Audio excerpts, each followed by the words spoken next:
大家好，我是 James， 欢迎来到深夜书斋。今夜我们要谈的是一部穿越2500年的智慧经典《孙子兵法》。这部诞生于春秋末期的兵书，不仅是战争艺术的巅峰之作，更是人生竞争的生存指南。当代社会，职场如战场，商场如棋局，人际关系充满博弈。我们每天都在面对各种竞争、升迁的压力、业绩的考验、资源的争夺。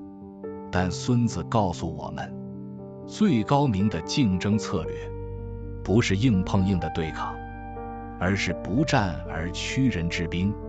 这句话出自《孙子兵法·谋攻篇》，原文是：百战百胜，非善之善者也；不战而屈人之兵，善之善者也。什么意思呢？即使你能打赢每一场仗，也不算最高明的策略。真正的高手是让对方心服口服，不需要动手就达成目标。孙武是谁呢？他是春秋时期齐国人，大约生于西元前545年，后来投奔吴国，成为吴王阖闾的军事顾问。当时的中国正值诸侯争霸的乱世，战争频繁，生灵涂炭。孙武在这个时代深入思考战争的本质，写下了13篇兵法，也就是我们今天看到的《孙子兵法》。这部兵书只有6000多字，却包含了深邃的战略思想，影响了2000多年的东西方军事家。从中国的曹操到日本的武田信玄，从拿破仑到麦克阿瑟，都深受孙子兵法的启发。但今天我们不谈战争，而是谈这部经典如何帮助我们在现代社会的竞争中优雅获胜。孙子兵法的第一篇是计篇，开头就说：兵者，国之大事，死生之地，存亡之道，不可不察也。这告诉我们，任何竞争都是重大决策，关系到成败存亡，必须谨慎评估。在进入竞争之前，孙子提出了五事七计。五事是道天地将法，七计是评估双方实力的7个面向。道是什么呢？是上下同心，团队的凝聚力。天是时机，地是地利，将是领导能力，法是制度规范。这5个要素放在现代职场也完全适用。你要争取一个专案，首先要问团队是否齐心，时机是否成熟，资源是否到位，你的能力是否足够，流程是否完善。如果这些条件都不具备，就不要贸然行动。孙子说：胜兵先胜而后求战，败兵先战而后求胜。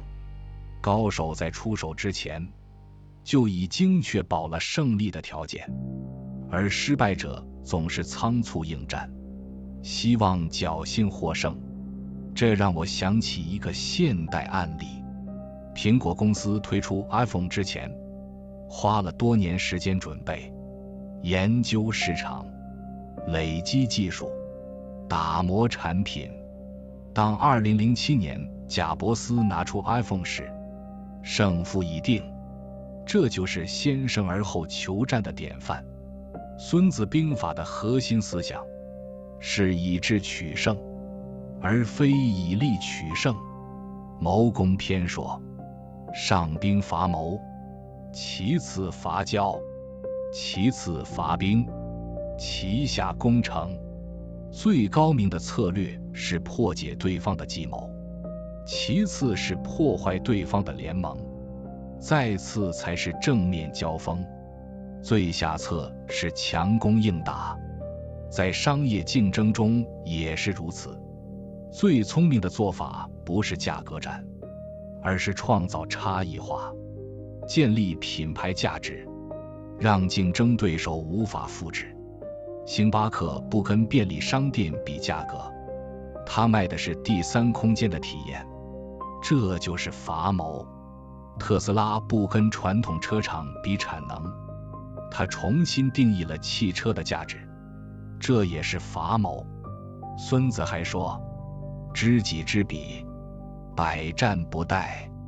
这句话太有名了，但真正理解的人并不多。知己是了解自己的优势和局限，知彼是洞察对手的强项和弱点。在职场上，你要清楚自己的核心竞争力在哪里，也要了解同事或对手的特质。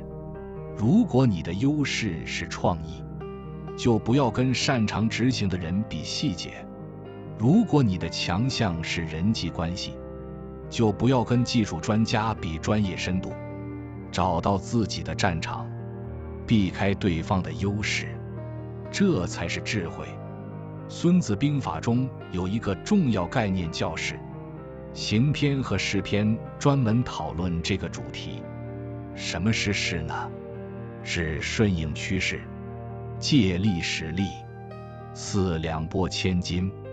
孙子用积水之急至于漂石者是也来形容，湍急的流水能够冲走巨石，不是因为水的力量大，而是因为它顺应了地势。在现代社会，势就是趋势，是时代的浪潮。2000年代的网际网络浪潮，2010年代的行动网络革命，2020年代的人工智慧兴起，能够看懂趋势并顺势而为的人，往往事半功倍。但孙子也提醒我们，要善于造势。他说，善战者，求之于事，不责于人。高手懂得创造有利的局势，而不是苛责团队成员，这在管理学上非常重要。好的领导者会建立系统和流程，让平凡的人也能做出不平凡的成绩，而不是依赖英雄式的个人表现。虚实偏袒的是主动权。孙子说，治人而不治于人，意思是我要能调动敌人，而不被敌人调动。在谈判中，谁掌握了议程设定权，谁就占据优势。在专案管理中，谁能预先规划并掌控节奏，谁就能游刃有余。孙子还说，攻其无备，出其不意。这不是教我们玩阴的，而是提醒我们要有创意，要跳出框架思考。当所有人都往东走时，也许往西才是机会。当大家都在红海厮杀时，开创蓝海才是出路。军争偏袒的是速度与效率。孙子说，其疾如风，其徐如林，侵略如火，不动如山。快的时候像风一样迅速，慢的时候像森林一样沉稳。进攻时像烈火一样猛烈，防守时像山岳一样坚固。这讲的是节奏的掌控，在现代工作中也是如此。该冲刺的时候要全力以赴，该等待的时候要沉得住气。很多人的问题是，该快的时候慢，该慢的时候急，结果永远抓不到重点。九变篇提到了灵活应变。孙子说，将有五危，必死可杀，必生可辱，愤速可侮，廉洁可辱，爱民可烦，这5种性格缺陷都可能成为致命弱点。只知道向前冲的人容易被激怒，过度谨慎的人容易被俘虏，脾气暴躁的人容易被激怒，太爱面子的人容易被羞辱，过度仁慈的人容易被拖累。孙子告诉我们，任何特质走到极端都是危险，要保持弹性，根据情况调整策略。在职场上也是如此，坚持原则是好事，但僵化固执就会吃亏。照顾团队是美德，但烂好人就会被利用。行军篇和地形篇谈的是环境的观察与利用。孙子说，相敌32法，教我们如何观察对手的状态，从细节判断真实情况。尘土飞扬是车队接近，鸟雀惊飞是有伏兵，使者态度谦卑是准备进攻。这些观察力在现代同样重要。在会议中，对方的肢体语言、说话的语气、眼神的闪避都透露着真实的想法。善于观察的人能够洞察先机。9地篇谈的是不同情境的应对。孙子将战场分为9种地形，每种地形有不同的策略。散得勿战，轻得勿止，争得勿攻，骄得勿决。这告诉我们要根据情况调整战术。在职场上也是如此，新进公司时不要急着表现，要先观察学习，站稳脚跟后再逐步展现实力。关键时刻要果断出手，但不要四处树敌。火攻篇谈的是把握时机。孙子说，火攻有5：一曰火人，二曰火鸡，三曰火资，四曰火库，五曰火队。重点不是火攻本身，而是时机的选择，必须等待天时地利，风向对了才能点火。在现代社会，时机就是一切。推出产品要选对时间点，提出建议要选对场合，争取升迁要掌握时机，太早或太晚都不行。用间篇是最后一篇，谈的是情报的重要性。孙子说，先知者不可取鬼神，不可相于事，不可验于度，必取于人。意思是，情报不能靠迷信，不能靠类比，不能靠推测，必须靠人际网络。在现代职场，人脉就是情报网。你要知道公司的动向，要了解产业的变化，要掌握客户的需求，这些都需要建立关系，保持交流。孙子将间谍分为5种：阴间、内奸、反间、死奸、生奸。在职场上，这可以理解为不同的资讯来源，同事朋友、内部消息、竞争对手、公开资讯、私人管道。多元的资讯来源能够帮助我们做出更好的判断。说了这么多，我们回到最初的主题：不战而屈人之兵。如何在高压竞争中优雅获胜呢？第一，在进入竞争之前就做好准备，评估形势，确保胜算。第二，用智慧而非蛮力，找到差异化的路径，避免正面硬碰。第三，了解自己也了解对手，扬长避短，找到自己的战场。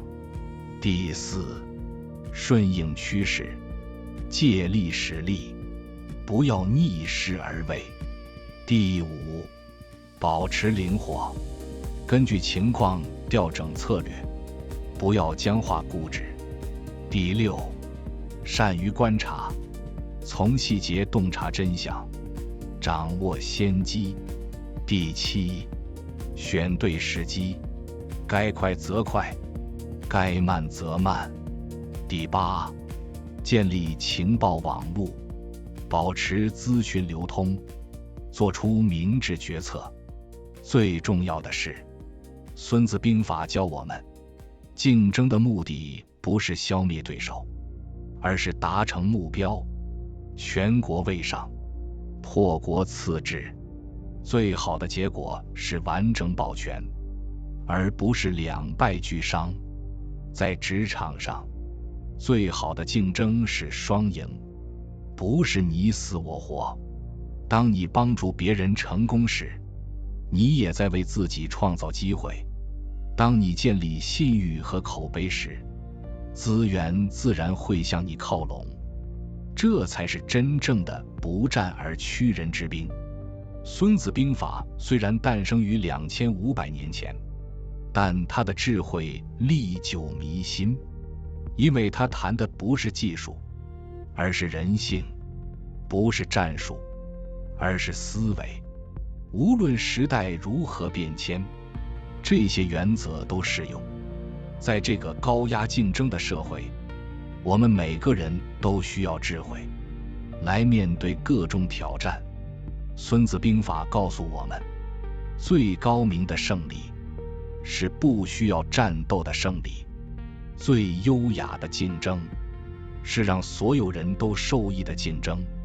愿我们都能在人生的战场上，以智慧为武器，以仁德为盔甲，不战而胜，优雅前行。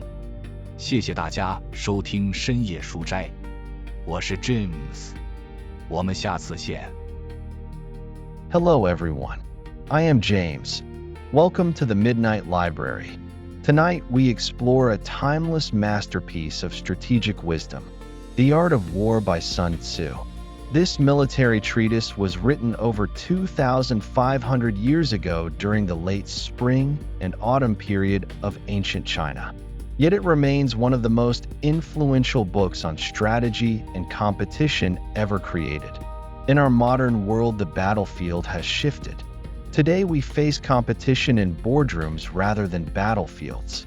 We navigate office politics instead of military campaigns. We compete for promotions and market share instead of territory. But the principles remain remarkably relevant. Sun Tzu teaches us that the highest form of victory is winning without fighting. The most elegant form of competition is achieving your goals while preserving relationships and resources. This concept comes from Chapter 3 titled Offensive Strategy.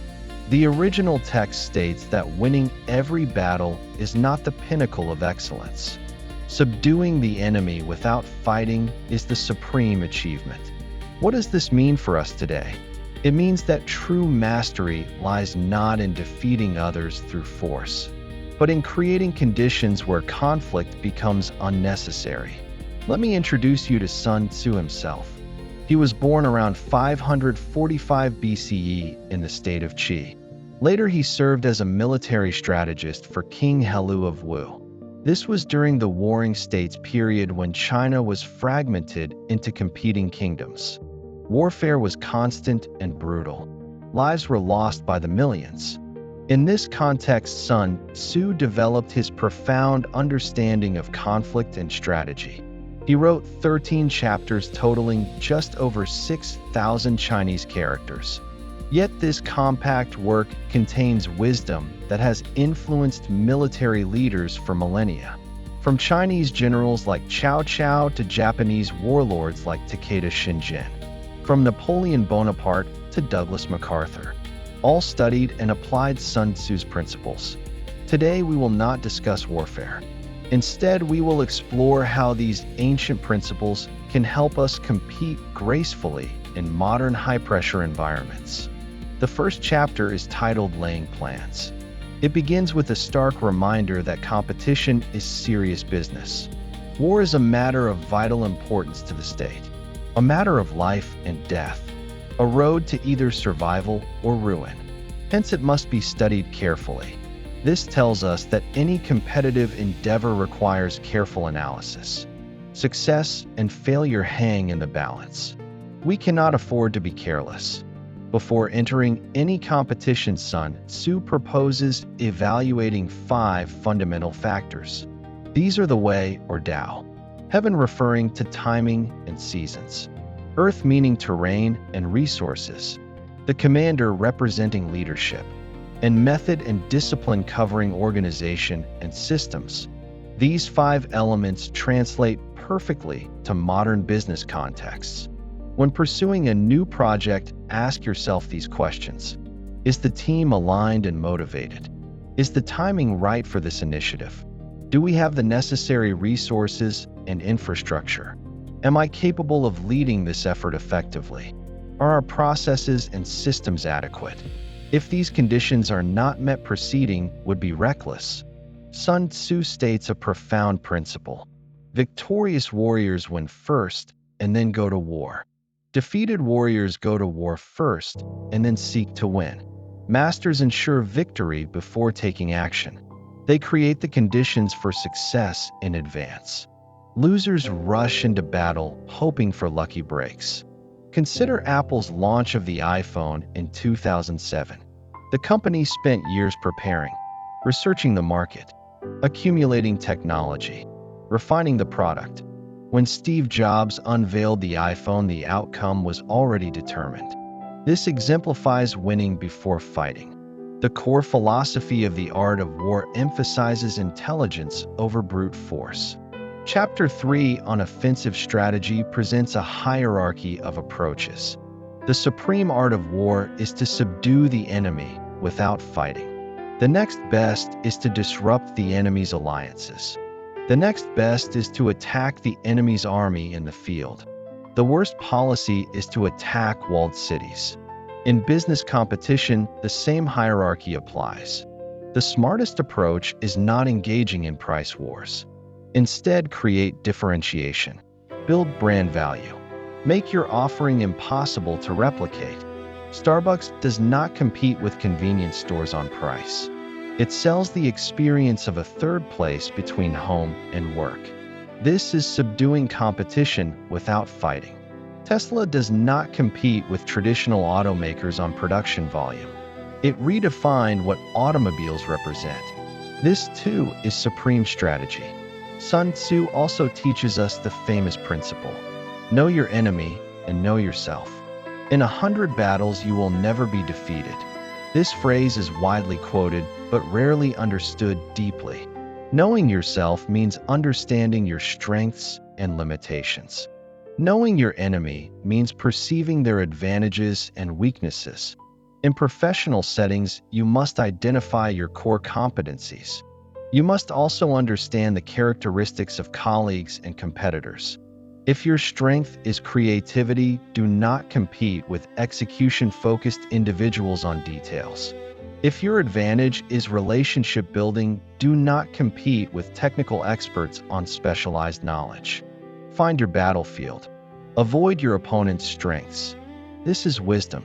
The art of war introduces a crucial concept called strategic advantage or momentum. Chapters 4 and 5 discuss this extensively. What is strategic advantage? It means flowing with trends, leveraging existing forces, achieving maximum results with minimum effort. Sun Tzu uses the metaphor of rushing water. The force of torrential water tossing boulders about comes from momentum. Water does not move stones through strength alone. It moves them by harnessing the terrain and gravity. In modern society, strategic advantage means riding trends, catching the waves of change. The internet boom of the 2000s, the mobile revolution of the 2010s, the artificial intelligence surge of the 2020s. Those who recognize and ride these trends achieve extraordinary results with less struggle. But Sun Tzu also teaches us to create momentum. He states that skilled warriors seek victory through strategic advantage. They do not demand it from their followers. Excellent leaders build systems and processes. These enable ordinary people to produce extraordinary results. They do not rely solely on heroic individual performance. Chapter 6 on weakness and strength discusses initiative. Sun Tzu advises us to make the enemy come to you. Do not allow the enemy to make you come to them. In negotiations, whoever controls the agenda holds the advantage. In project management, whoever plans ahead and controls the rhythm operates smoothly. Sun Tzu also states we should attack where the enemy is unprepared. Appear where they do not expect you. This does not mean being underhanded. It means thinking creatively, breaking out of conventional frameworks. When everyone heads east, perhaps west holds opportunity. When competitors battle in red oceans, creating blue oceans offers escape. Chapter 7 on maneuvering addresses speed and efficiency. Sun Tzu describes the ideal army. Rapidity is the essence of war. Move swift as the wind. Stay quiet as the forest. Attack like fire. Stand firm as the mountains. This describes rhythm and tempo. The same applies to modern work. Sprint when sprinting is required. Remain patient when patience serves better. Many people struggle because they rush when they should wait. They hesitate when they should act. They never find the right rhythm. Chapter 8 on variation and adaptability mentions 5 dangerous qualities in leaders. Those who are reckless can be killed. Those who are cowardly can be captured. Those who are quick-tempered can be provoked. Those who are obsessed with honor can be insulted. Those who are overly compassionate can be troubled. These character flaws can become fatal weaknesses. People who only charge forward are easily baited. People who are overly cautious are easily trapped. People with bad tempers are easily manipulated. People who care too much about face are easily shamed. People who are excessively kind are easily burdened. Sun Tzu teaches us that any trait taken to extremes becomes dangerous. Maintain flexibility. Adjust strategies according to circumstances. The same applies in professional life. Standing on principle is admirable. Being rigidly dogmatic leads to failure. Caring for your team is virtuous. Being a pushover invites exploitation. Chapters 9 and 10 on marching and terrain focus on environmental observation and utilization. Sun Tzu provides 32 methods for reading the enemy's condition. Rising dust indicates approaching chariots. Startled birds reveal hidden troops. Humble envoys suggest imminent attack. These observational skills remain valuable today. In meetings, observe body language. Listen to tone of voice. Notice averted eyes. These reveal true intentions. People skilled in observation gain foresight. Chapter 11 on the 9 situations discusses responses to different contexts. Sun Tzu categorizes battlegrounds into 9 types. Each requires different tactics. Do not fight on dispersive ground. Do not stop on light ground. Do not attack on contentious ground. Do not cut off on intersecting ground. This teaches contextual strategy. In professional settings, apply the same wisdom. When new to a company, do not rush to prove yourself. Observe and learn first. Once established, gradually demonstrate competence. Strike decisively at critical moments, but avoid making enemies unnecessarily. Chapter 12 on attack by fire emphasizes timing. Sun Tzu describes 5 types of fire attack: burning soldiers, burning supplies, burning equipment, burning storehouses, burning formations. The point is not the fire itself. The point is choosing the right moment. You must wait for favorable conditions. Wait until the wind blows in the right direction. In modern life, timing is everything. Launch products at the right moment. Present proposals in the right setting. Pursue promotions at the right time. Too early or too late both fail. Chapter 13 on the use of spies is the final chapter. It discusses the importance of intelligence. Sun Tzu states that foreknowledge cannot be obtained from spirits. It cannot be obtained by analogy with past events. It cannot be deduced by calculation. It must be obtained from people who know the enemy's situation. In modern workplaces, your network is your intelligence system. You need to understand company directions. You must track industry changes. You should grasp customer needs. All of this requires building relationships, maintaining communication. Sun Tzu categorizes intelligence sources into 5 types: local spies, internal spies, double agents, expendable spies, living spies. In professional contexts, these represent different information channels: colleagues and friends, insider knowledge, competitive intelligence, public information, private channels. Diverse information sources enable better decisions. After exploring all these principles, let us return to our central theme: subduing the enemy without fighting. How do we compete gracefully in high-pressure environments? First, prepare thoroughly before entering competition. Assess the situation. Ensure favorable odds. Second, use intelligence rather than force. Find differentiated paths. Avoid head-on collisions.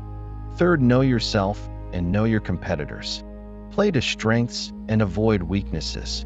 Choose your battleground. Fourth, flow with trends. Leverage existing momentum. Do not fight against the current. Fifth, maintain flexibility. Adjust strategies according to circumstances. Avoid rigid thinking. Sixth, observe carefully. Perceive truth in details. Gain foresight. Seventh, choose the right timing. Move fast when speed matters. Move slow when patience serves. Eighth, build intelligence networks. Maintain information flow. Make informed decisions. Most importantly, the art of war teaches us that the goal of competition is not destroying opponents. The goal is achieving objectives. To capture the enemy's army is better than to destroy it. To take intact is better than to ruin. The best outcome preserves everything, not mutual destruction. In professional life, the best competition creates win-win outcomes, not zero-sum battles. When you help others succeed, you create opportunities for yourself. When you build reputation and credibility, resources naturally flow toward you. This is the true meaning of subduing without fighting. The Art of War was written 2,500 years ago, yet its wisdom remains fresh and relevant, because it addresses not techniques, but human nature, not tactics, but thinking. No matter how times change, these principles endure. In our high-pressure competitive society, we all need wisdom. We all face challenges requiring strategic thinking. Sun Tzu teaches us that the highest victory requires no battle. The most elegant competition benefits everyone involved. May we all navigate life's battlefields armed with wisdom, protected by virtue, winning without fighting, advancing with grace. Thank you for listening to the Midnight Library. I am James. Until next time.